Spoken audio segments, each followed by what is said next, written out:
సహోదరి సహోదరులు, దేవుని జీవితంలో నువ్వు చేరుకోవాలనుకుంటున్నటువంటి ఉన్నతమైనటువంటి గమ్యానికి చేరుకునే ప్రక్రియలో సైతాను మౌనంగా ఉండడు.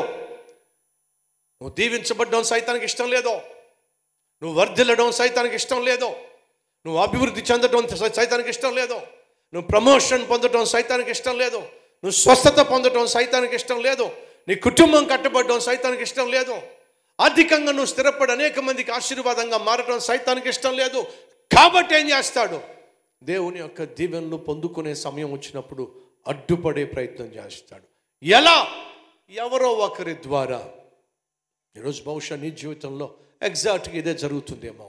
ఎవరో ఒకరి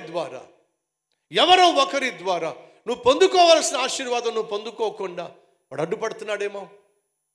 చేరుకోవలసిన గమ్యానికి చేరుకోకుండా, రావాల్సిన ఉద్యోగం రాకుండా, కొనుక్కోవలసిన పొలము లేక స్థలము లేక గృహము కొనుక్కోకుండా, నీకు చెందింది నువ్వు అనుభవించాల్సింది నువ్వు అనుభవించకుండా ఎవడో ఒకడు నీ జీవితంలో అడ్డుపడడము అనేది సైతాను యొక్క తత్వం.